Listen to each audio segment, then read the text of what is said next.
thoughts, opinions, and general overall shade thrown on High at 9 News are those of the individual speakers and not those of High at 9 News, its audience, or its advertisers. The statements made do not constitute medical, legal, or financial advice, and for advice tailored to your specific situation, please consult with a licensed professional.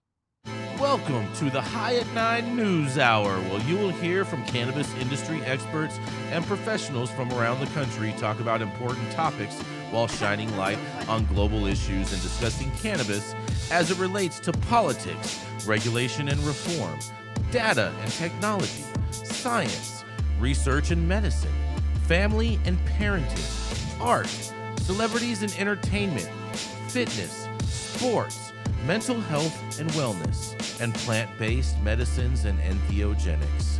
Together, we are building a stronger community, fighting the stigma and creating change.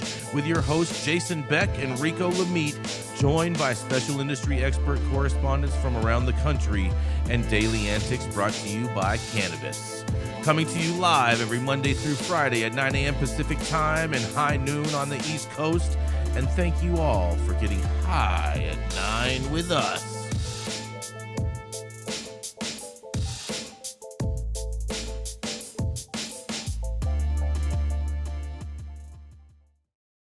Oh, yeah. Good morning, everybody. That's right. It is Wednesday, Hump Day, July 10th, and today is Chronic Disease Day. I wonder if that's supposed to mean for cannabis hypermesis syndrome, you guys, because it's a chronic disease. What do you think, Rico? Not touching that one, Jason. Okay, fair enough, fair enough. It's also National Pina Colada Day, because who doesn't love a pina colada? Who doesn't love a lot of Pina? Mm-hmm. Oh, boy. I see what you did there. That was cute. It's also National Kitten Day because apparently cats run the internet. National Clerihew Day.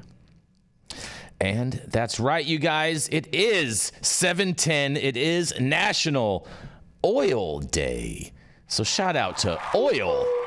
Yes, and we're not just talking about Big Texas oil. Yes, we're talking about all those little dabbers out there getting on your oil, getting all your vape carts, all that good stuff. Talking about that green gold. Mm-hmm, that's right.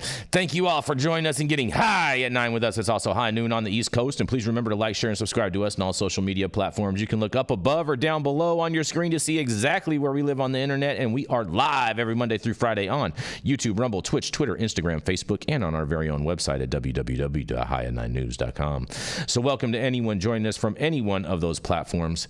But kicking it off today, that's right, we're going to start it off with the dope dad himself, Mr. Rico Lamitte, the Quasimodo caretaker, the man who's having an exceptionally amazing hair day today. And that's right, come on, show him your hair, Rico. Show him how amazing your hair is looking today. Mm-hmm. Silky smooth. Look at that hair. Look at that. Making all the bald men jealous. That's right. It is the dope dad himself, Mr. Rico Lamitte.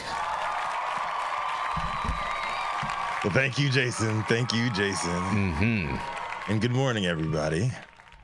Now, I am 100% convinced that Kevin Sabet is crip walking and not like us this morning after the huge victories that he and Project Sam team scored last night by the hating ass House GOP.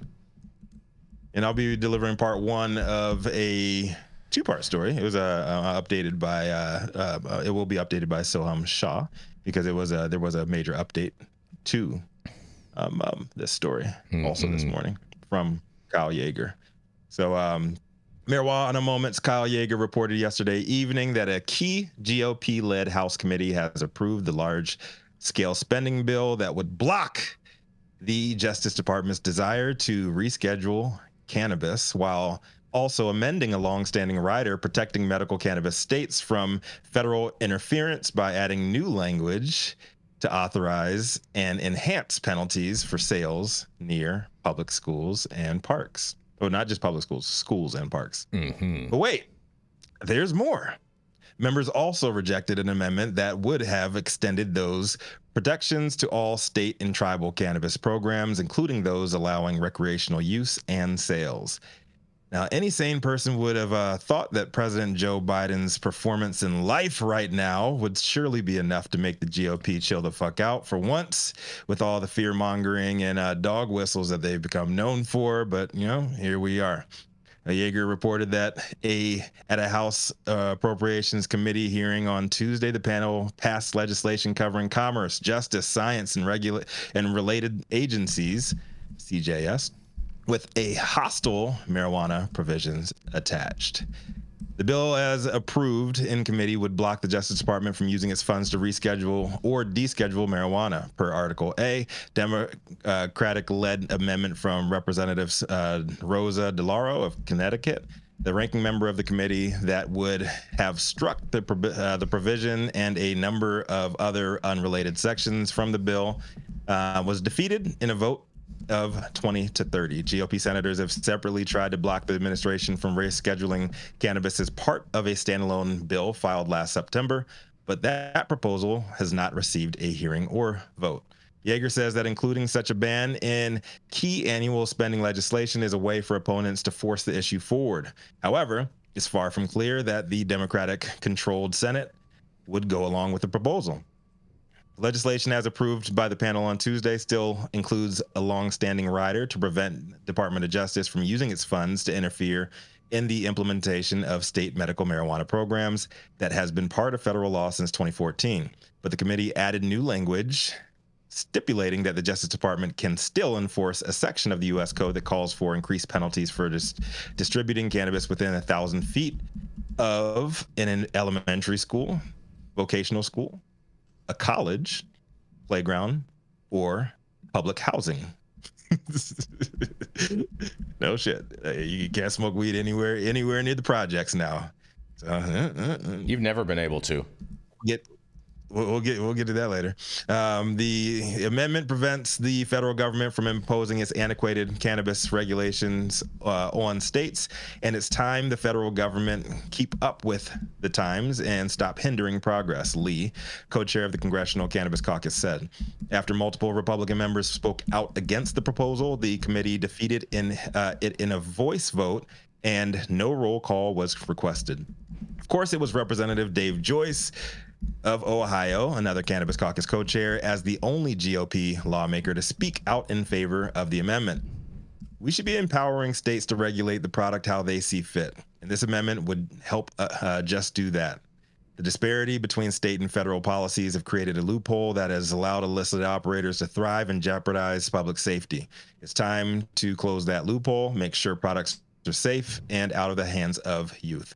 Representative Matt Cartwright of Pennsylvania, Democrat, the ranking member on the CJS Appropriations Subcommittee, also spoke in favor of the measure, arguing that it's about aligning law enforcement efforts between state and federal entities. But most of the speeches addressing the amendment from Republican members criticized the proposal. CJS Appropriations Subcommittee Chairman Hal Rogers of Kentucky, for example, argued that it was premature given the administration's push to reschedule cannabis that's currently going through the rulemaking process.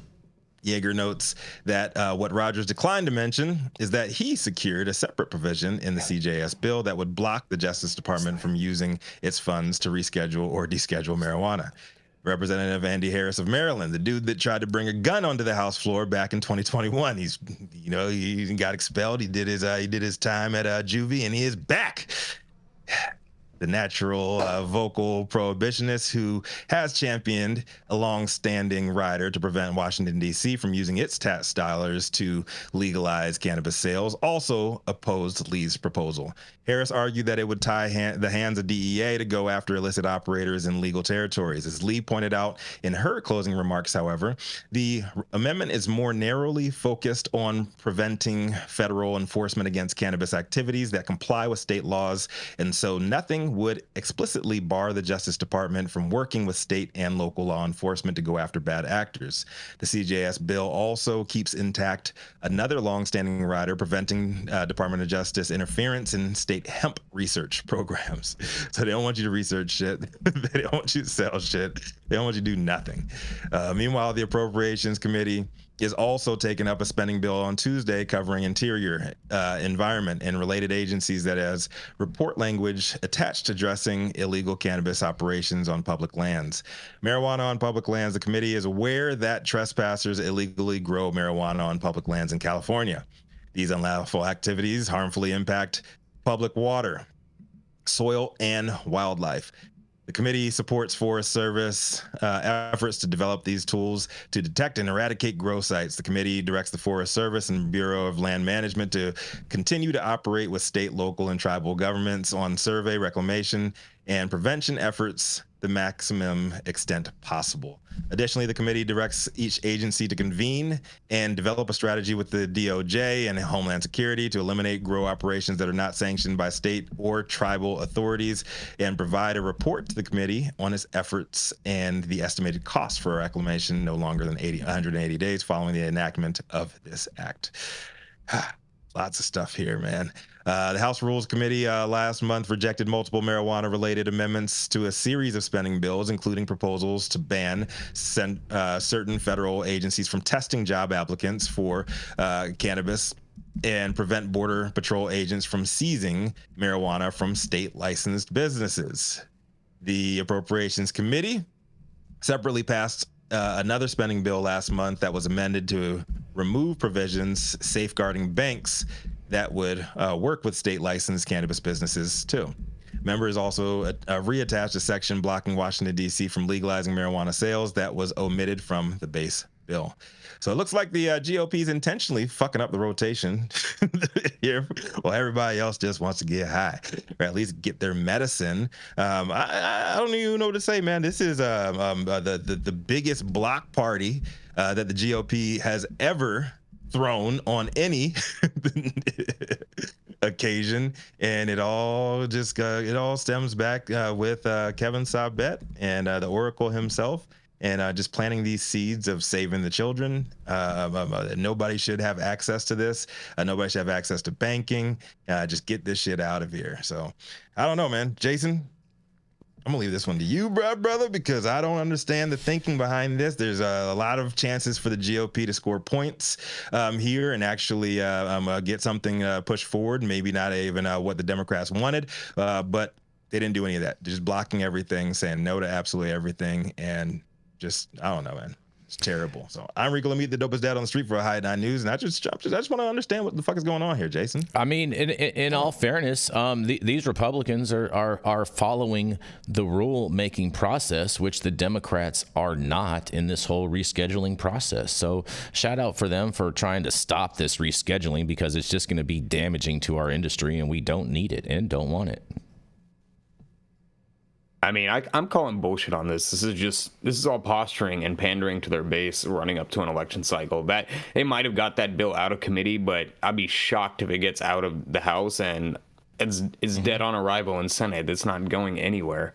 They might be effective in blocking, some of the bills that you mentioned, the other bills, Rico, that would have progressed the conversation around cannabis at the federal level, but there's no way that this gets approved by both houses of the legislature, I don't think. Oh yeah, I totally agree with that assertion.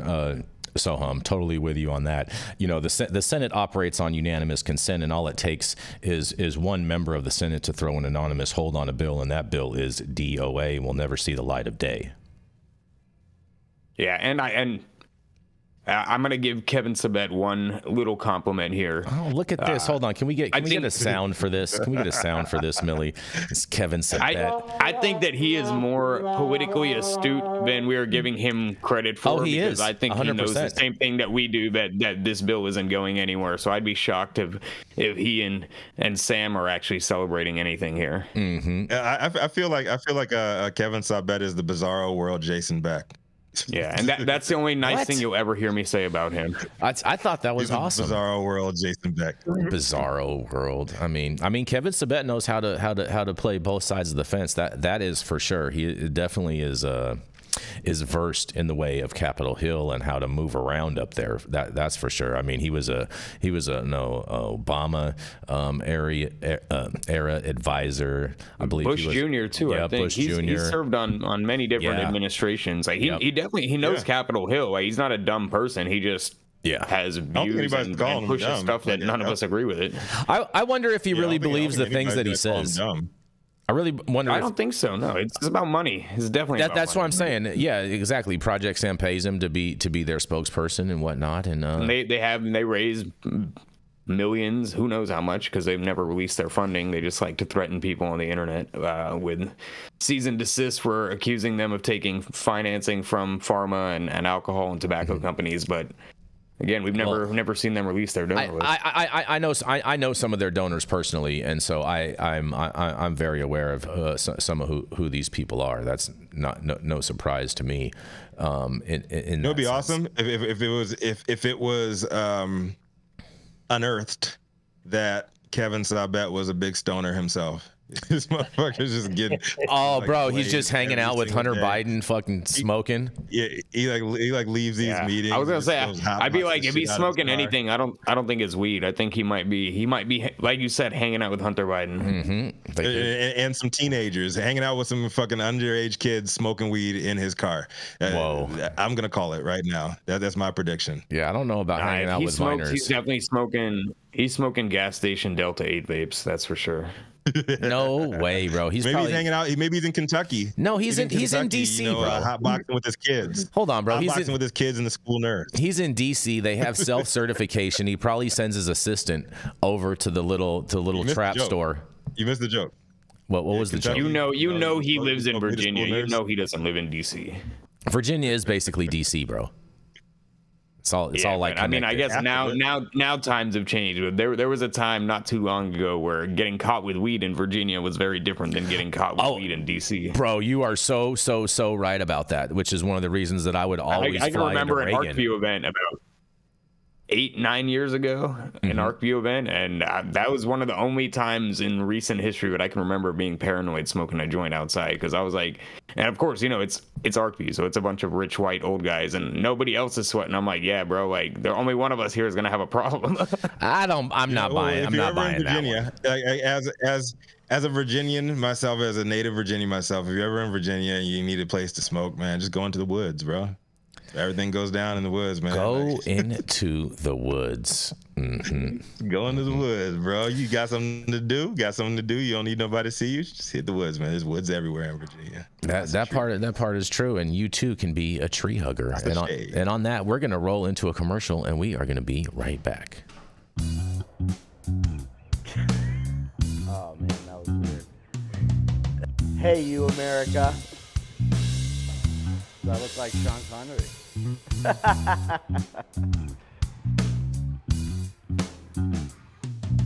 Good morning, America. Saman Razani coming to you live from sunny Los Angeles, California with the one and only highest host, Mr. Jason Beck, smoking on the best weed in the world.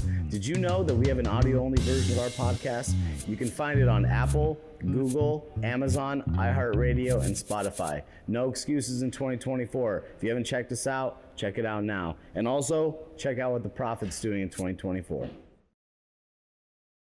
2, 1. And we're back, Rico. All right, y'all know who it is up next. Kevin Sabet's photo negative. Our very own PEI czar here at High at 9 News. The man that is known for smoking the best weed in the world and the highest Republican in every room that he walks into, even if it's in a room full of prohibitionists who claim to be prohibitionists but go and smoke weed and other substances in the parking lot with Hunter Biden. Y'all know who it is. Jason Beck. I mean, in all fairness, the only reason we go outside is because they don't allow us to smoke indoors, Rico, just so you know. But I see what you did there. Open bars. Yeah, oh, my guy. Yes. But let me tell you something, you guys, because there is a camp out happening in Kansas because a Kansas legislative leadership is devoting 2 days of interim hearings to medical marijuana, you guys. That's right. Republican Senator Michael Fagg made a compelling case for scheduling joint House and Senate hearings on options for developing medical marijuana legislation in advance of convening the 2025 Kansas legislature. The Legislative Coordinating Council, comprised of Republican and Democratic leadership in both chambers, granted on Tuesday the Senate Utilities Committee chairman's request for 2 days of interim meetings to hash out opportunities for Kansas to join the 14 states that legalize medical consumption of marijuana. 24 other states, including Missouri and Colorado, allow for adult use consumption of pot. And in a quote, although the legislature has worked to address medical marijuana, further study is needed, Fagg said. He said a conversation about medical marijuana was warranted after announcing in May by the U.S. Department of Justice that it proposed to move cannabis with THC content over 0.3% from designation as a Schedule I drug viewed as having no medical benefit to the less restrictive Schedule III. The result could ease some restrictions on cannabis-related research, promote cannabinoid drug development, and alter the legal framework for cannabis growers and distributors, basically eliminating our entire industry. But nonetheless, the change would be the most significant shift in federal drug policy in decades, but it didn't mean commerce permitted under state law for medical or adult use marijuana would be matched under federal law. In a quote, the special committee would also study the impact of its reclassification, Fagg said. In part, the committee would also consider how other states handled medical marijuana access for military veterans and patients suffering end-of-life medical challenges.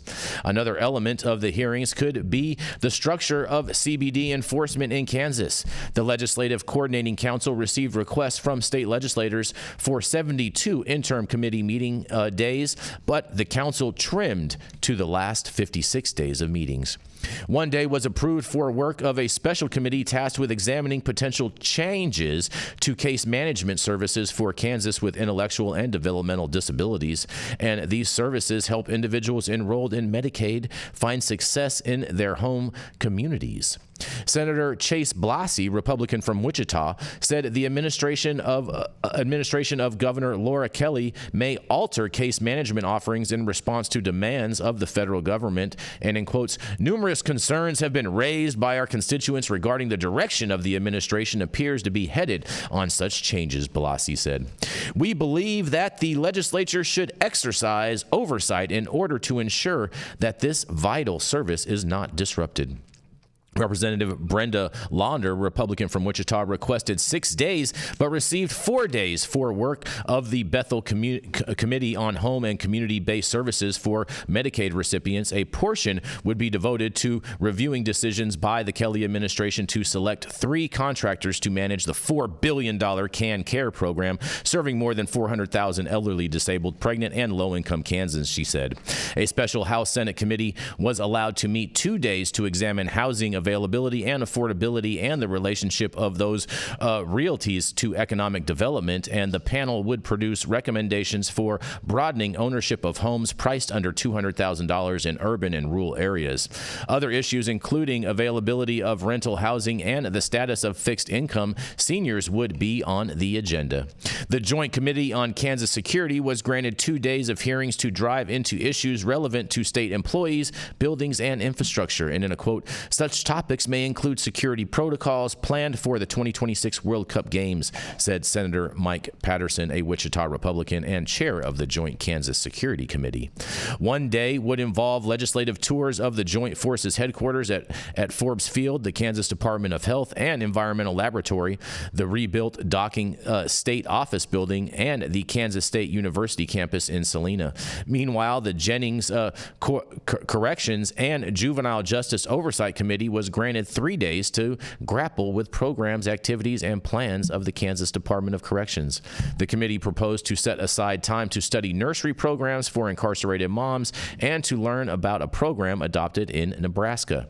The House Senate Committee on Child Welfare was provided 4 days for meetings to broaden the legislature's understanding of child maltreatment and to look at demographic trends influencing the welfare system. That would be combined with reviews of 4 state state agencies engaged in child welfare issues and the reviews of law enforcement and the judicial system on the topic.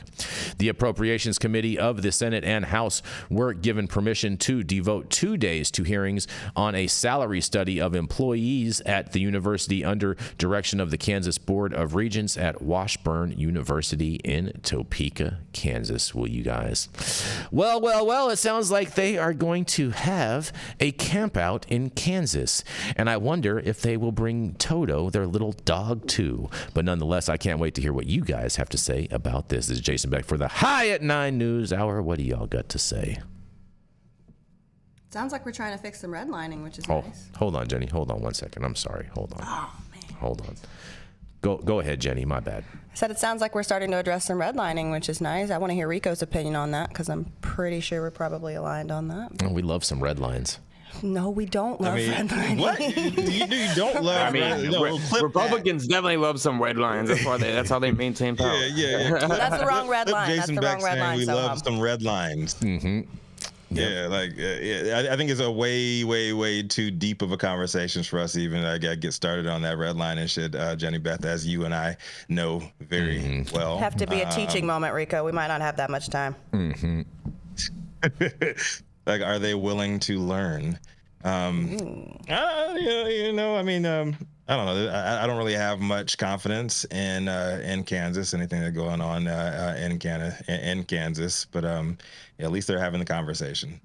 So I think this is amazing. They're having a conversation. I mean, Nebraska, their neighbor, they just got the signatures for their ballot initiative, and you know what I mean. Like that whole Midwest, North Dakota, we just covered yesterday, got their signatures, and so I just hate with the 24-hour news cycle where we are right now. Like, it doesn't matter how much prohibition and prohibition talk that these people engage with today, because 2 years from now, when their state is struggling with tax revenue and everything else, and their neighboring states are making all the money, and they're like, oh, we have to get into this. Like, people don't remember all the bullshit that they were against, right? So I don't know what to say. They're just going to say a bunch of bullshit, prohibitionist, protectionist bullshit, and then when they start hurting, they're going to come around, as you often say, Jason. They evolve on these issues. You ever heard of evolution?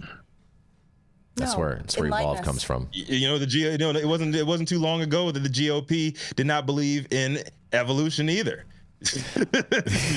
Lo and behold, right? See? So it's just right on brand for them. So I don't really have much to comment on this. I mean, at least they are having the conversation, but I'm not really optimistic about Kansas at all. What do you think about this, Dale?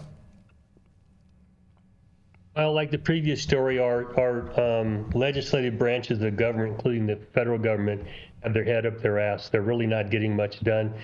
It's great to talk about stuff and get some headlines, but I really don't have much to do with these legislative games until a governor signs the bill. And I promote in every one of these states initiatives, because most states have the initiative.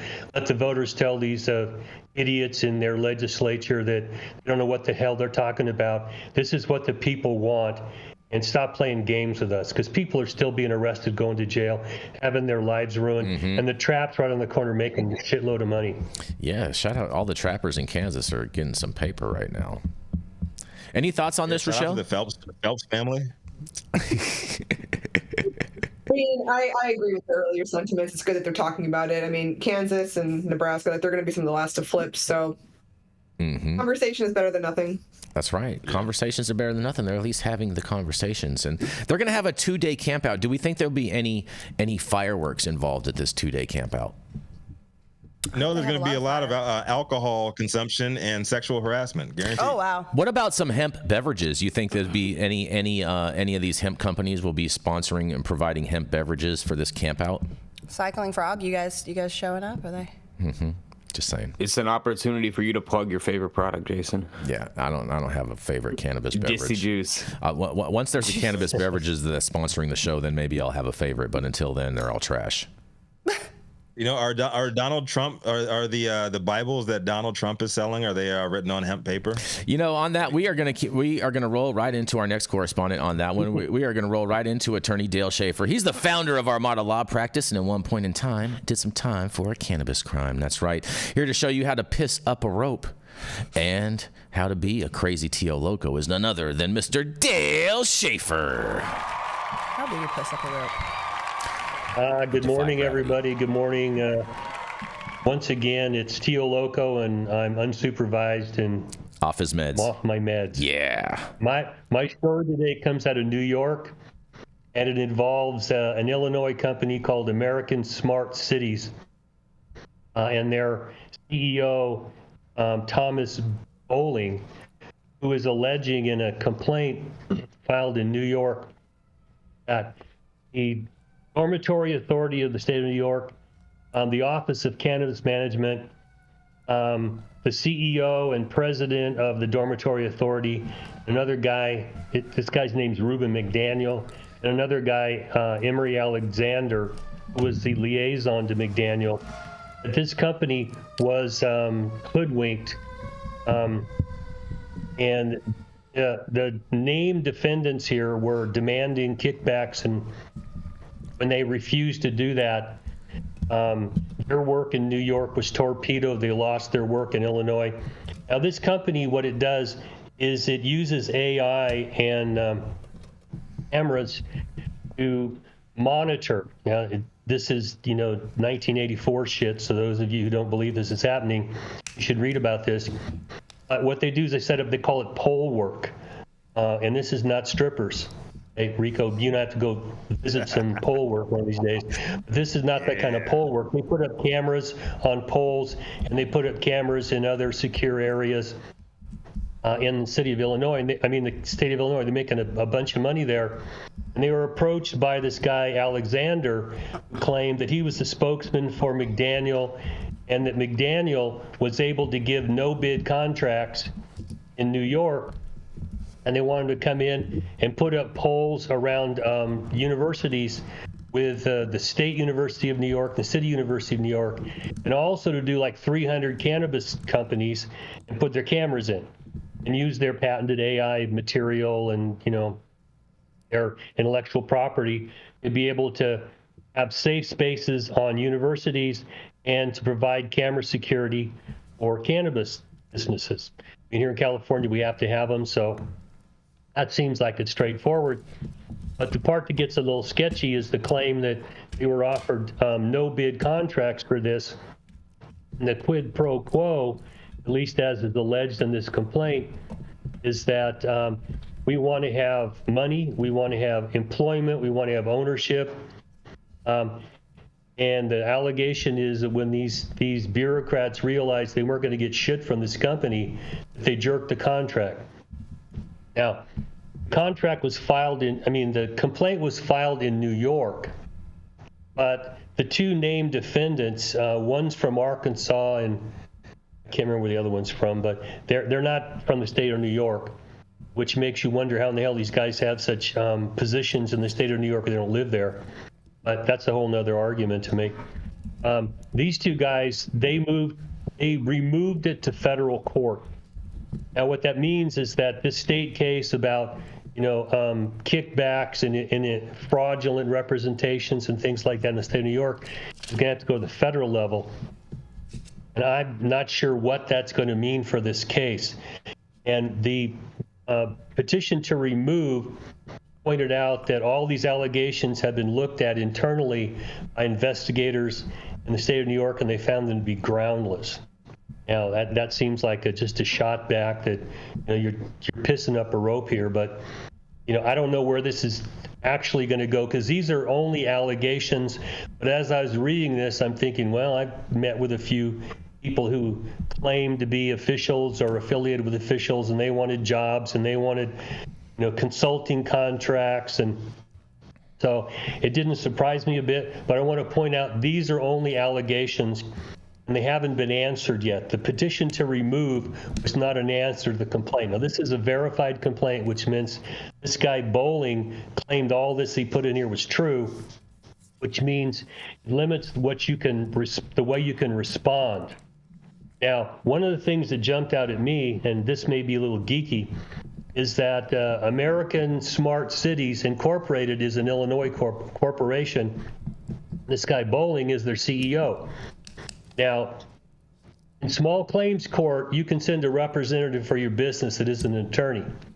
But since the 1880s, the federal government has recognized a corporation as a person.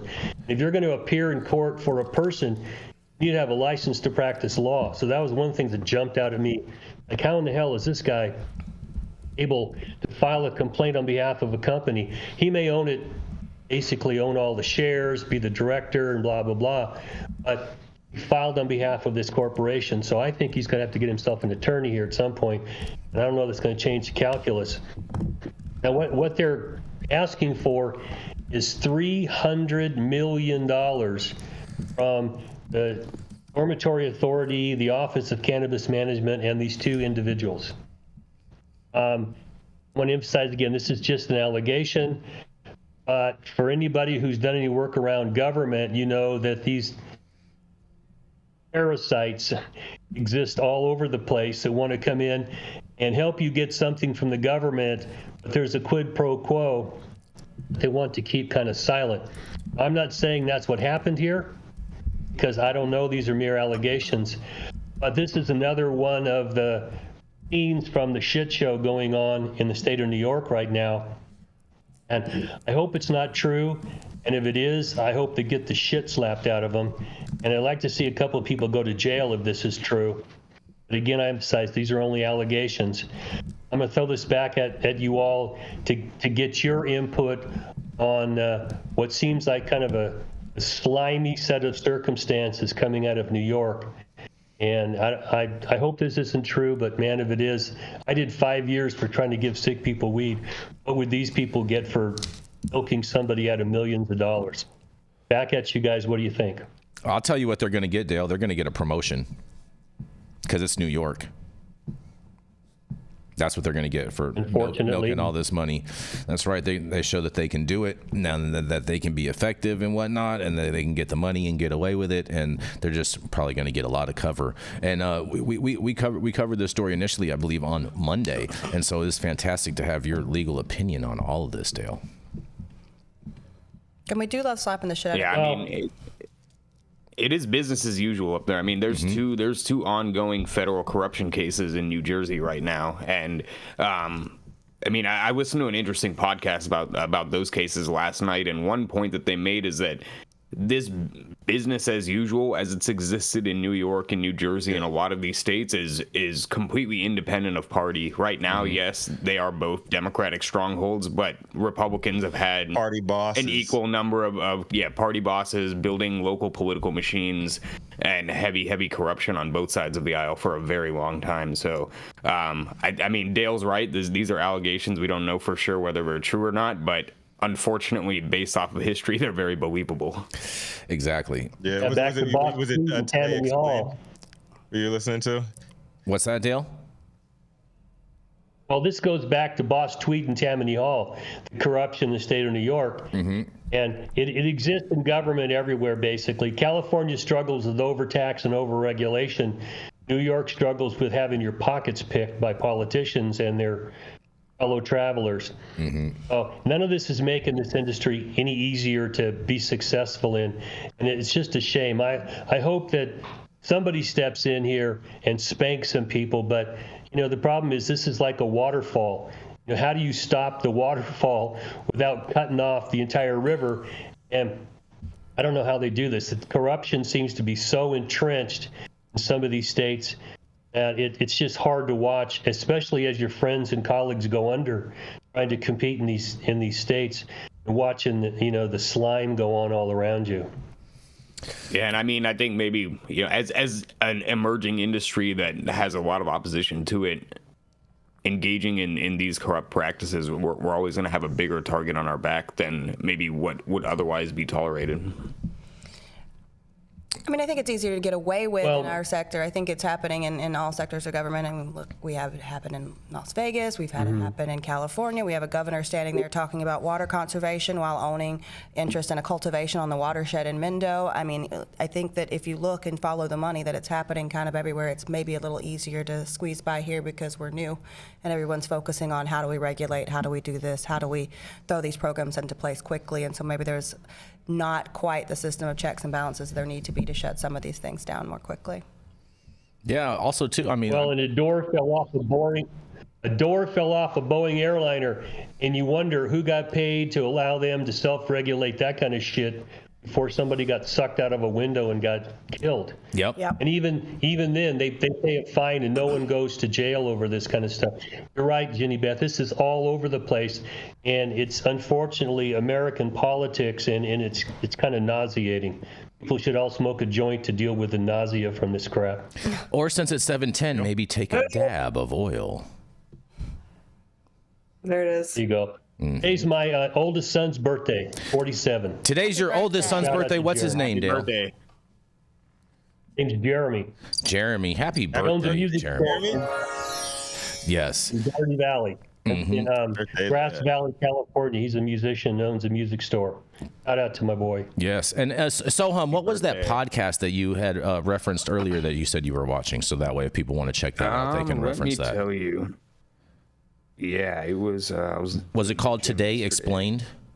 Was it Today I think it Explained? was Today Explained. Yeah, Okay. It was. Yeah. It was. Yeah, that was right. It was either that one or there was a Wall Street Journal one that always pops up in my Spotify. But I think you're right. It was Today Explained. Today Explained. Make sure Yeah, you go and check them out. it goes back to like the days of those of you out there Boardwalk Empire fans, Yeah.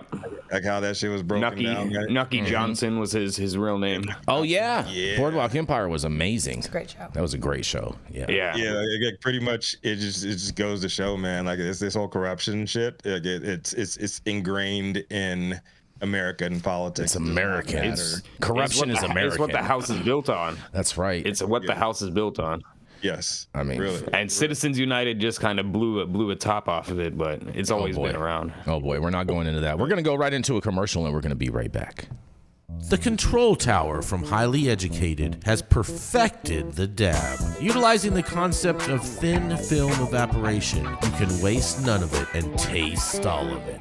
The micro texture of the SE pillar increases nucleation at elevated temperatures. And with the tower propelling at 2,600 RPMs, it's certainly the most efficient dab experience to date. The Control Tower from Highly Educated. Oh, yeah, stop whatever you are doing right now and make sure that you hit that like button. I know we'll appreciate it. You'll appreciate it, and YouTube will appreciate it. Also, make sure you subscribe to the channel if you've not subscribed already, and all of the articles that we cover on today's show you can read directly on our website at www.high9news.com. I'm Jason Beck, and this is Smoky Vanilla. And if you want to feel as good as I look, then you need to get a stretch and smoke with Smoky Vanilla. Hi, I'm Smoky Vanilla. I have my bachelor's degree in kinesiology, and I'm a sports massage therapist and stretch coach. I focus mostly on individuals that are in sport with chronic pain or injury. I love to intuitively create and customize a session based on the individual that I'm working with. We'll go over a few postural assessments, work together to create a wellness journey based on the health history, past injuries, or anything still affecting you today. And we'll get you back on your feet right away with less pain.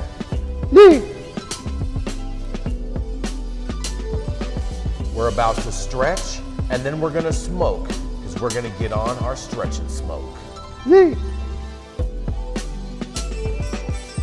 If you want to feel as good as I look, then you need to come on down and get a stretch and smoke with none other than Smoky Vanilla.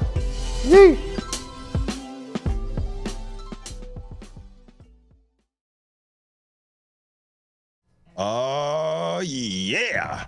When our next correspondent is not cooking up heat that she built herself block by block, brick by brick in the Lego kitchen, you catch her doing real life journalism and shit over at Green State as a cannabis and psychedelics reporter and editor. So come to the stage, Rachelle Gordon, what you got for us today? What you got? I'm excited about this one.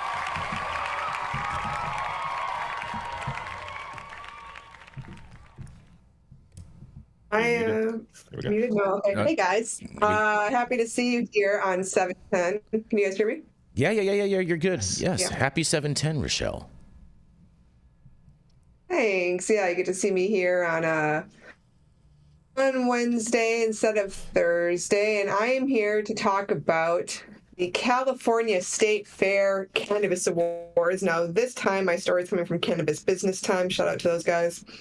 And I'm actually really excited to share this story because I actually was a judge in the pre-roll category for the State Fair. Very exciting. So here we go. And this is it actually comes from a press release released by Embark. So California State Fair Cannabis Awards announced its gold and silver medal winners. Judges awarded more than 100 medals across 9 categories and 44 subcategories, including outdoor flower, mixed light flower, pre-rolls, concentrates, cartridges, edibles, beverages, and wellness products. Going off script, this was the first time that the State Fair actually expanded their cannabis offerings. Initially, it was only flower. This year, we had the whole suite of products, which I thought was pretty cool. So gold medal winners are now vying for 9 coveted Best of California Golden Bear trophies, likened to the new Michelin Guide of Cannabis Products. With more than 500 entries in 2024, double that of 23, the California State Fair Cannabis Awards is the largest sanctioned cannabis competition in the world. For 170 years, the California State Fair has awarded farmers from California's traditional agriculture industries for their best-in-class bounty. In response to California voters' overwhelming support for cannabis legalization and in recognition of the tremendous role cannabis plays as one of the state's top-ranking crops by value, the California State Fair has included cannabis in these prestigious awards for the last 3 years. And I'm going to skip some of these quotes just for time. While the California State Fair has hosted an educational exhibit and awards show for cannabis since 2022, this year's cannabis exhibition has been further expanded into an immersive experience with additional competition categories and the inclusion of licensed on-site cannabis sales and consumption hosted by Embark's Sacramento dispensary, allowing patrons to try award-winning products from many of California's finest craft brands. This year's flower entries underwent rigorous empirical quality science-based testing through respected cannabis testing laboratory SC Labs. New this year is the introduction of a judging panel who also reviewed submissions using a standardized 100-point sommelier level evaluation scale developed by Buddhist, the world's first social review platform for cannabis products, to objectively assess attributes such as aroma, flavor, appearance, and effect. The 9 Golden Bear trophies will be announced July 27th at a private Oscar-style award show intended to recognize and celebrate leaders within the cannabis community. And guess what? I will be emceeing the awards, which is really, really exciting. So I guess now it's just telling me that there's a website. So if you want to go learn more, you can go to California or CA State Fair CannabisAwards.com. If you want to view the medal winners, check it out. You can see all of them. There's lots and lots of gold and silver winners across the different categories. The Golden Bear winners are going to be the best of each category overall. I'm really excited to announce the winners. The pre-roll competition was very interesting, to say the least. There were definitely some clear standouts. And I'm really excited to see cannabis alongside all of California's other agricultural offerings and have it have such a mainstream space at the State Fair. As someone who grew up in the Midwest, the State Fair literally is the place to be, and having cannabis there is very, very exciting. And I think the rest of the nation will be watching California as these awards play out. I'm very interested in hearing what the rest of you guys have to say. If you checked out the winners list, if you have any opinions there, I would love to hear them. Man, the State Fair. And this is the first year. This is the first year they're giving out the Golden Bear Awards, right, Rachelle? That I'm not sure about, but it's the first year that they're basically, usually what it was before was they were judging the flower solely based on the testing results. Mm-hmm. So the top terps, each different category. Now the entries that had the top terps and top cannabinoid profiles, those ones were sent to the buddists to review and assess. And then the Golden Bear winners will be pulled from those rankings. For the other categories like pre-rolls, edibles, concentrates, it was more based on the overall product assessment itself, aside from just the testing. The flower is really where the testing came into effect. Mm-hmm. I'm curious to see where they're going to place the consumption and the commercial space for this, because they sell wine all over the place, and nobody restricts kids walking through the areas where you can buy wine. I mean, once you go in there and sit down at the tables, but kids walk all around it. And with the hysteria over let's protect the kids, I'm curious to see where they put this, because as you know, it's been over 100 degrees here in Sacramento for like 2 weeks straight, and it's hotter than hillbilly hell. And where they put you is, you could be the redheaded stepchild stuck out by the race course where it's really hot and you got to walk a quarter mile to go get your sweet roll and chocolate. So I'm going to be curious about that. And it also, it's a big bell being rung that this is being normalized now. Stop the nonsense. I wish the government out here wasn't overtaxing and overregulating, making this so hard to succeed. But this is an increment towards a state fair in the largest state in the United States, but the fourth or fifth largest economy in the world, has put cannabis sale and consumption within an official government place like this, the state fair. I hope others follow after this, because people like smoking weed. Let's stop playing around with this. They want to do it. They'd like to go smoke a joint, have a glass of wine, go eat a sweet roll, have whatever out there bad heart foods on the mile of food, and enjoy the fair and not risk going to jail. I'm hearing the sweet rolls are good. Yeah, When you come in here, I want to know, because I'm going to go at least once to the fair. And if there's going to be a special event, I'll try to make it for that too. So you can keep me posted when you're going to be around here. We know we're going to have to smoke it. Yeah, I will be at... Sorry, Rachelle, go ahead. Yeah, that's kind of my favorite too, honestly, because I've noticed now at other events, when they add the cannabis component, that they keep us hidden, right, because of compliance. And so I am hopeful that we will be in a visible and high traffic area, but I'm mildly skeptical.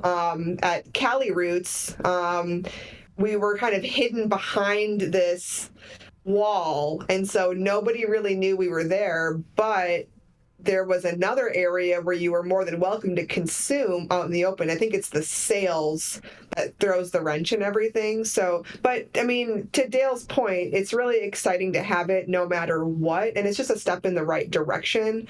I also would like to try a sweet roll. I will be on site doing programming in the cannabis area pretty much every day the second half of the fair, from July 20th through the 27th through the awards. So let's offline, Dale. I would love for you to come through while I'm there. Rachelle, I kind of want to know what's the judging process like? Do you know as far as how that's going for you guys? Yeah, actually, it was pretty well organized. From what I could tell, the submission window ended, and we had the judge kits pretty quickly after that. That's right. For the pre-rolls, we rated them on the Buddhist scale, looking at the packaging, the branding, the aroma, the way it burned. There were a lot of very interesting entries, I have to say, but the medal winners were clear standouts from the rest. We would write up the reviews, and you can actually see a lot of the reviews now on the Buddhist app or at buddhist.com, so I'd recommend everyone go and check those out.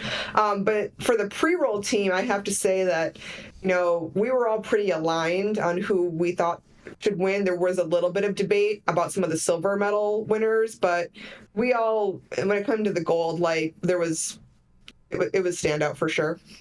That's awesome. You definitely are very qualified. I've smoked plenty of weed with you, and you're definitely qualified to judge. Thanks. The pre-roll category is hard, though. I would say arguably it's one of the hardest categories to judge because, let's be real, most pre-rolls are boof, so you have that, and then you kind of do have to smoke, a significant amount of the pre-roll, if not the whole thing, to really know for sure. But some of them I would light it and I'd be like, I don't know about this. For dry hit alone, right? You should never dry hit. Rachelle, what is your favorite strain to prepare for a big Lego challenge in front of you? Oh, that's a really great question, Rico. Thanks for asking that. I would have to say something that's more focused, right? Energizing. But as I mentioned on the show before, I've been smoking a lot more high CBD strains lately. So I guess I'll just go back to that Sour Jet Fuel or Sapphire Sue from Moon Maid, and that'll get me in the right space. Interesting. Speaking of high quality stuff, I think Millie has a picture to throw up real quick. And this is the best weed in the world, with some of the best hash in the world, back prior to legalization, when we could still smoke in the hallway of happiness. The hallway of yes. The hallway of happiness. If you know, you know. Yeah, if you know, you know. It was an amazing place. One of Stephanie Landa's favorite places. Shout out, Steph. Yes, and shout out. This picture is actually from me, but reposted today by Freedom Grow. So if you don't know about Freedom Grow, make sure you check them out. They put shout out to Freedom Grow. They put money on the books of nonviolent cannabis offenders who are serving life in federal prison. So we definitely support freedomgrow.org and much love to them. And Rachelle, tell them real quick where people can get tickets to this event. Is this event a private event, or is this like just like you're buying tickets from the state fair? Probably get them from Yara Kubrin. The awards show is a private, invite-only ceremony. However, any consumer and visitor to the state fair over the age of 21 is welcome to come through to the cannabis consumption area. They're going to be open every day of the fair, except for, I believe, the 12th, which is the first day, and the 19th. Every other day, though, we encourage folks to come down, check out. Embark's going to have a lot of different brands there. There's going to be programming on the stage from lots and lots of different people. There's going to be performances. Mendo Dope's going to perform one night. So everyone should come through. And the price of admission to the fair will get you into the cannabis area. Awesome. Interesting. Very, very, very cool. Well, on that, I think we should keep this train rolling, Rico. Keep it rocking over here. And so, y'all know that with over a decade of regulated cannabis technology and data experience under his belt, our next correspondent's still on his grind. His current project being a pro athlete-focused lifestyle brand with the same damn name, coming straight out of the bluest part of Blood Red, Texas. Y'all know who it is, Sohum Shah. Thank you, Rico. Rico's not colorblind today, finally. Black men are very, very, very rarely colorblind, Jason. Let you That's tell just it. Science. Okay, fair enough. Well, what do red and blue make when they mix together, Jason? Red and blue? What color is that? America. There you go. Oh man, clip that. All right, well, you can bust a tear over here, man. We're gonna follow up with the latest fuckery coming out of the House GOP committee that Rico touched on earlier, and we have a GOP congressional panel that is directing the Biden administration to explain the marijuana rescheduling decision, saying that it's concerned about deviations. A GOP-led House committee is directing the Biden admin to account for how it arrived at the decision to reschedule marijuana, while also expressing concerns about cannabis-impaired driving and the market for intoxicating hemp-based cannabinoids. In a series of reports attached to 2025 fiscal year spending bills being considered by the House Appropriations Committee on Wednesday, lawmakers addressed a variety of marijuana-related issues. One of those is the Justice Department's proposal to move marijuana from Schedule 1 to 3 under the Controlled Substances Act. Just one day after the committee approved appropriations legislation with a section that would block the DOJ from using its funds to reschedule or deschedule cannabis, members are taking up several other bills with reports addressing the proposed rescheduling change, as well as other marijuana and psychedelic topics.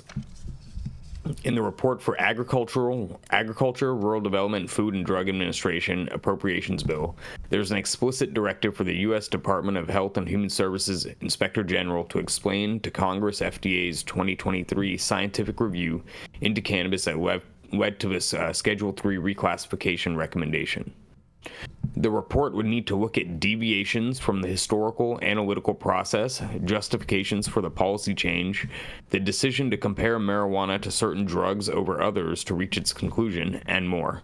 A section of the report also urges the FDA to study the potential mental health implications of regularly using high-potency THC products. The implied criticism of the review process, as well as the discussion about THC potency, echoes points made by prohibitionist organizations such as Smart Approaches to Marijuana and Kevin Sabet, which has taken credit for influencing lawmakers to raise its concern in various legislation. GOP senators have separately tried to block the administration from rescheduling cannabis as a part of a standalone bill filed last September, but that proposal has not received a hearing or a vote. There's also new report language included in the committee-approved bills that focuses on impaired driving concerns related to cannabis. The Labor H report, for example, says the committee is concerned that the development of a drug impairment standard for marijuana remains unlikely in the near term, and it wants the National Institute of Health to continue promoting research to that end. There's more information about this in the article. You can read that on the website, but I'm interested in hearing what the rest of the team has to say. As always, shout out to Marijuana Moment and Kyle Yeager for breaking this story. I think this is maybe in line with what we talked about with Rico's story earlier, where I don't think this is really going anywhere. It's a lot of posturing, and yeah, Sam can go on Twitter and claim a little moral victory, but otherwise I don't see this being very impactful. But yeah, I'd love to hear what everyone else has to say. Still curious to find out how taking away the Chevron deference doctrine is going to change how the DEA reviews this. And it's interesting to note that as soon as there's a movement to change the status of cannabis, a lot of these little shits come out of the woodwork and start throwing everything they can in front of the momentum to change this. Now, I'm not an advocate for Schedule 3. I think it's stupid. I want it descheduled and treated like alcohol and leave all this nonsense alone. But you can just see that no matter what we think, there's still people out there who claim that their mama told them this was bad, so therefore we can't let this happen. We got to find every way we can to stop this train, which is just head up your ass myopic. It's just incredible. Mm-hmm. Interesting.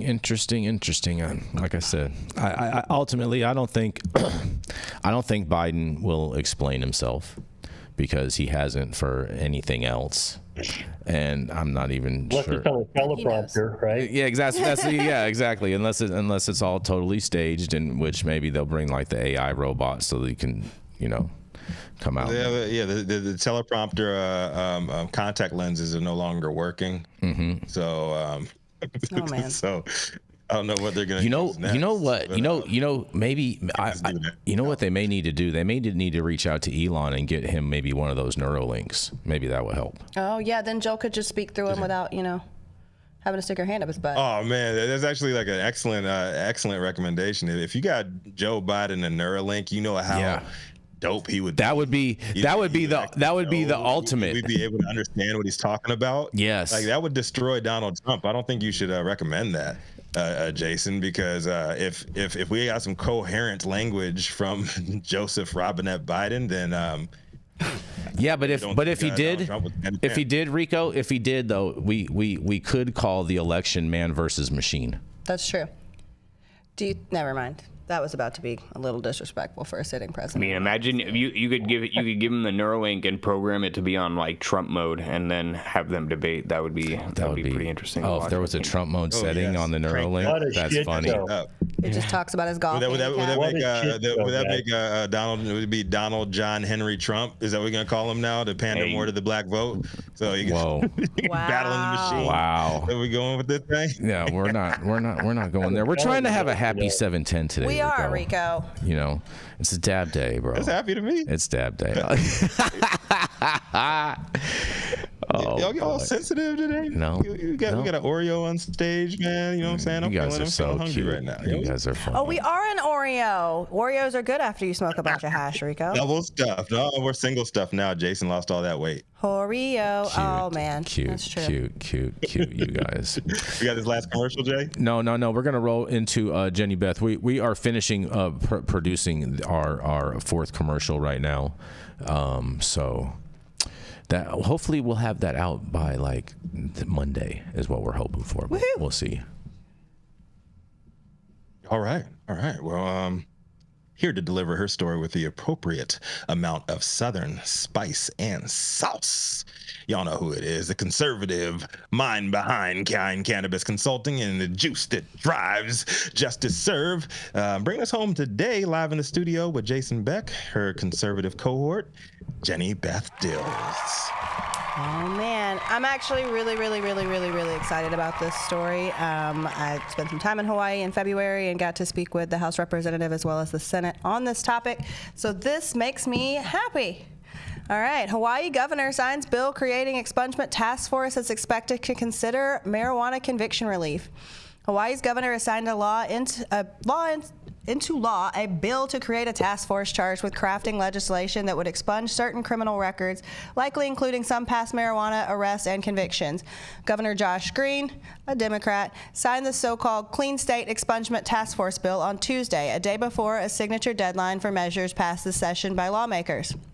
The legislation does not explicitly mention cannabis, but marijuana-related offenses are widely expected to be included in the task force discussions, and organizations named as members of the new body have focused significantly on cannabis this season. Reform advocates welcome the news, saying that removing blemishes from people's criminal records would help remove barriers to housing, education, and employment. I believe in redemption. I believe in second chances. Representative David Tarnas, Democrat, the bill sponsor, said at a press conference alongside the governor on Tuesday. And in Hawaii, we have a system for record clearance and expungement, which is very challenging. There are tens of thousands of individuals who qualify to have their records expunged, yet it's so difficult to do that. Very few people do it. It's very true. The new law will bring together people in a task force to figure out what is the best way for us to have a comprehensive framework for all clemency efforts in the state, including pardons, expungement, and record sealing, so that we make it more accessible to people. Carrie Ann Shirota, policy director for ACLU of Hawaii, told Marijuana Moment that the group strongly supports clean slate laws that expand expungement and record sealing through the use of technology. SB 2706 creates an expungement task force that brings us one step closer to ensuring that all people have access to opportunity, she said. Having a record should not be a barrier to helping individuals provide for themselves and their families, nor should it be a life sentence to poverty. At its heart, Clean Slate is about redemption. A shot at redemption and facilitating workforce development. Research shows that a year after record clearance, people are more likely to be employed and earn higher wages, Shirota added, which is phenomenal. The new body will include state officials, including the Attorney General, Chief Justice, Public Defender, and some prosecutors, as well as representatives from various advocacy groups, including ACLU, the Last Prisoner Project, the Hawaii Innocence Project, and others. In a statement to Marijuana Moment, Last Prisoner Project said it's honored to be a part of the expungement task force to ensure all Hawaiians with cannabis charges have their records expunged. Our appointment to the Clean Slate Task Force will help ensure the state-initiated cannabis expungement bill signed by Governor Green is implemented with fidelity, said LPP Policy Manager Adrian Roca, and can serve as the foundation for broader record relief moving forward. The task force will have interim reports, including proposed legislation, due at least 40 days before the starts of Hawaii's 2025 and 2026 legislative sessions. A final report with recommended legislation is due at least 40 days before the 2027 lawmaking session. Nikos Laverens, board president for the Drug Policy Forum of Hawaii, said he expects the law to bring relief to many people in Hawaii, but he stressed that there's still work to be done. It's heartening to see that this task force is comprised of a broad cross-section of community stakeholders, in addition to government officials. Hopefully, the forthcoming task force work will invite public observation and participation online. He said, adding that enforcement of drug laws, as with other aspects of Hawaii's criminal legal system, disproportionately impacts Native Hawaiians. The task force's work can help improve the life prospects of many, but its work shouldn't be done in isolation, added Laverns, who also served on Hawaii's dual use of cannabis task force and a separate state commission to improve standards of conduct. Hawaii should take note of the recent statement from American Medical Association regarding the decriminalization of drug possession and work more broadly towards the decriminalization of behavioral health and poverty. One example, while paraphernalia is ostensibly decriminalized, far too many are still charged with felony promotion of dangerous drugs for unusual traces of residue they find themselves in a probation system that has the longest average term in the nation. Lawmakers sent SB 2706 to the governor's office in April, but Green did not act on the proposal for months. In the meantime, he signed a separate bill into law, HB 1595, to create a single county pilot program that will expunge certain non-conviction marijuana records. As originally introduced, that measure from Tarnas would have directed state officials to automatically expunge tens of thousands of arrest and conviction records for low-level marijuana possession. But the Senate Judicial Committee later gutted the proposal, replacing the statewide plan with a pilot program in Hawaii County that would apply only to non-conviction arrest records. Hawaii County comprises the Big Island and is the state's second most populous after Honolulu County. It's home to about 14% of the state's population. Advocates have said the limited reform measures represent victories despite the legislature's failure to pass a marijuana legalization bill this season. A separate bill to expand the state's existing law decriminalizing small amounts of cannabis also failed to pass this session.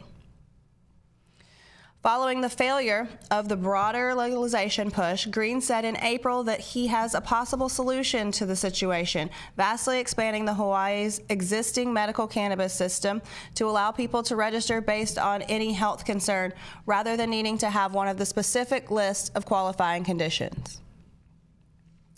This would make it very available.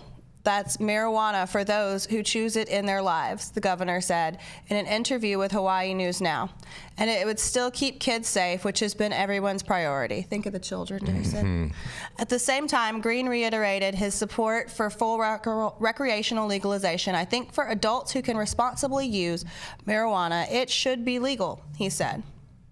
I think this is great news. I'm very excited. I'm very excited to finally see a government moving forward, not only with these pardons that we know are kind of posturing, but also with expungement and record sealing. I think those things obviously have to work hand in hand. I'm very excited. I think, in speaking to the Senate as well as the House Representative member, there were clear lines between who was, I did this, I did that, I blah, blah, blah, you're up for re-election, we see. So I think there are definitely some well-intentioned folks there, and I think that this is a great step forward for the state of Hawaii. What do you think, Jason? Go ahead, Rico. Jenny Beth? Rico? Since you have insider information on this one, has there been any progress on any people of color and or natives of the islands actually owning any businesses or owning any businesses or actually being behind any of the major legal movement? So the people, the Native Hawaiians, are largely pushing to. It was zero. Yeah, still. So that's kind of one of the issues, and that's why they weren't ready to move forward necessarily in all the ways. The Native Hawaiians are definitely very frustrated, and the indigenous people of Hawaii definitely have a right to be frustrated. I think there were a lot of concerns, just as in here, we have social equity licenses that are owned by people who are not social equity qualified. So there is a lot of frustration among the Native Hawaiian people on why their involvement is not there and why these things are pushing forward to a more capitalistic system as opposed to protecting their interests and the people who have cultivated and built this industry from the jump. So no, Rico, unfortunately not yet, but hopefully by the time I get back next year, that will be changing. Why aren't Native Hawaiians? Maybe Oprah can. Yeah, I was going to say, maybe Oprah and Dwayne Johnson can fund some of these folks too.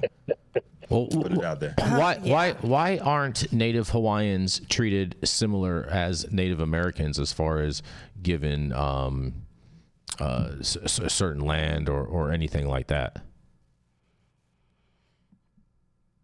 That's a great answer. Because that shit just happened I think yesterday. the land was taken in a different way. Yeah, it was just taken in a very different way, and that shit just like literally just happened too. So given America's track record, it's going to take another 100 years or so till they even admit any wrongdoing in the whole situation. You don't think it'll happen faster with AI? Maybe if we put an AI president in there. I mean, AI is already woke. AI already comes from a woke perspective. If we can install AI into the policy and lawmakers, Define then woke, maybe Jason. they will change their minds. But until we just keep installing money into their pockets for doing things that aren't necessarily the greatest for the people they serve, then no. Yeah, as much as conservatives love to apologize, Jenny Beth, because I'm using this as a broad term right now, because I know you know what the actual term woke means, but I still have not found a. You're not getting a definition out of me today. A melanin deficient. It's 710. You know what woke. You know exactly what woke who can means. can adequately define woke. What does woke mean, Jason? Yeah, cute, Rico, real cute. Oh, real cute. Yeah. You're not getting a definition. My concern about all of these expungements, they tend to be what they call unfunded mandates. You've got to go do this, but they don't give you the money to do it. In California, they drug their feet incredibly. Mm-hmm. So what happens is you take away convictions, and people inside the criminal justice system, their butt kind of puckers up a little bit. And so they fight about it. And I'm happy to see they brought in a broad coalition to look at this. But what power does the coalition have? I mean, that's where the rubber meets the road. What can they actually do? And were they given money to go do this? Or is this, we're going to volunteer and meet someplace, have a couple drinks, and talk about who we're going to give a expungement to? I'm sure that it's got to be a little more organized than that, I would assume. You think so? I think so. You're giving them a lot of credit. I'm going to give them a lot of credit, and they were honestly one of the most open government bodies that I've ever dealt with, so I actually really appreciate. They came up to me after our conversations and asked to continue the conversation and for testimony and advisement. So I appreciate that. I, once again, optimistic, dumbass me, would like to hope that some people are well-intentioned and are trying to do the right things. Interesting. All right. I love Hawaii.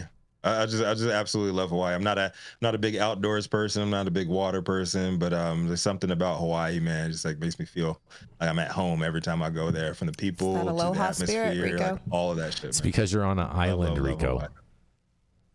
I'm an island boy. Yes, exactly. Speaking of which, let's go to the last time I was there, I was in the Federal Detention Center, and it wasn't a tourist place. So I have a bad taste in my mouth for Honolulu. I mean, I'm sorry. Did you have a? Did you? Like, I mean, Dale Downer over here. I apologize. Dale, I have a serious question right now. Does it have like an ocean view like San Quentin? Oh my.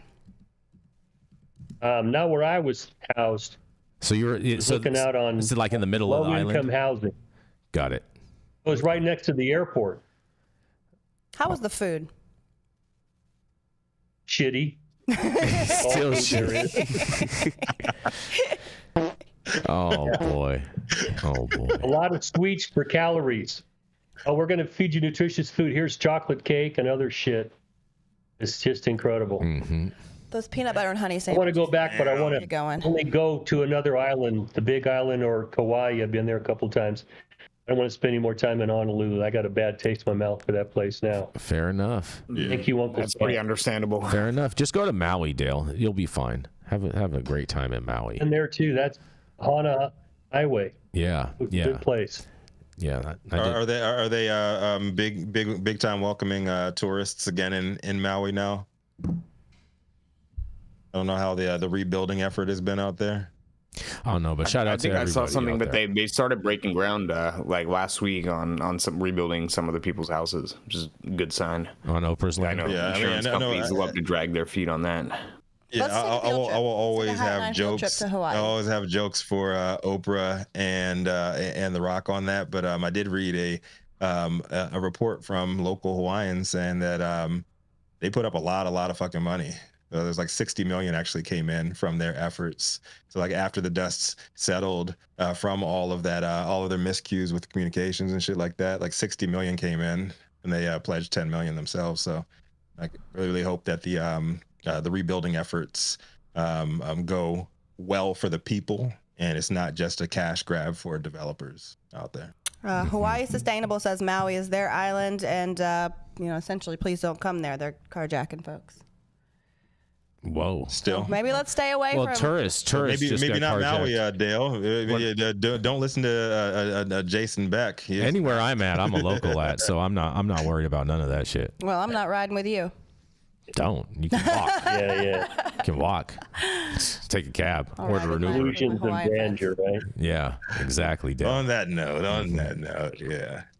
So now thank you all for joining us for another very special 710 episode of High at 9 News. You can catch us live weekdays, 9 a.m. Pacific, high noon on the East Coast. Big shout out to our super fans getting their comments posted live on the big screen. Do we have any today, Jason? I don't think we had any today. No Wagyu for me today. I guess not. No Wagyu for me today. It's all right. Big shout out to our live audience. Just gonna dab today. Either way. Jason can start. We're gonna take a dab. Mm-hmm. It's just a dab. Catch us across all media platforms. Tune in each day to the headlines of chaos, also known as the developing cannabis industry. To our vetted correspondent team tuning in from all over, bring us much needed variety of perspective and your respected opinions to the table. To our production team, Cloud Media Partners, all the sponsors keeping our lights on and AV struggles to a minimum. And as always, Cannabis Sativa L, the reason the High at 9 News team reads these headlines every single day. Thank you, too. It has been Wednesday, July 10th, Oil Day, 7/10/2024. Show's over. Y'all been blessed with the top industry headlines. Hope it was enough for you to put in your hash pipe today and smoke at least until tomorrow. My name is Rico Lamitte, the dopest dad on the street for High at 9 News, cannabis industry's #1 daily news show. And today we're going to pop that thing out. We get Sohum Shah. How about that, man? Bringing that blue in the sea of red down there. That's right. Yeah, well, I mean, what jersey you got on today, man? What you got? I am repping the India T20 cricket jersey in honor of them just winning the World Cup last week. So that was pretty fun. Yeah. There we go. We got cricket has a World Cup. Yep. Oh yeah, yeah. You know it.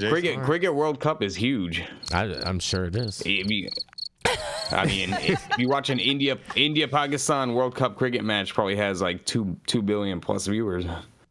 Man. You got to know what a crumpet is, to know what a cricket is. You know what I'm saying? Oh, I know all about crumpets. Ninja Turtles. Y'all don't know the movie? Y'all know the reference? Come on, man. No, I don't. I didn't watch Casey the Teenage Jones? Mutant Ninja Turtles. No takers. I do remember Casey Jones. Anyway, so But yeah, we got some good football on today. We got semifinals of both the European Championship, which we rebranded as a Colonizer Cup because the 4 finalists were England, France, Spain, and Holland. So oh boy, we got England and Holland coming up in a few hours. We got Copa America today. We got 7-10. We got Jeremy's birthday, so happy birthday to Jeremy. Mm-hmm. So you got a lot of stuff to celebrate. Happy anniversary to my girlfriend today, and put some dab, put some rosin, get a vape pen. I know how Jason's gonna celebrate. He's gonna go get his favorite can of Disty juice and crack one. No way, bro. Celebrate 710. Smoke weed every day. I'm gonna roll up some of those amazing joints that I showed earlier. You know what I mean? Yes. Okay. Well, whatever you do, enjoy the day. Get outside. Happy 710. Happy 710. And what's your girlfriend's name? Yeah. Sohum. Her name is Lex. Well, happy birthday, Lex. Happy anniversary. Happy anniversary. This is Sohum and Lex. It's Jeremy's birthday. Yes. And happy anniversary. Yeah, it is. Happy anniversary to you too, Sohum. Victoria.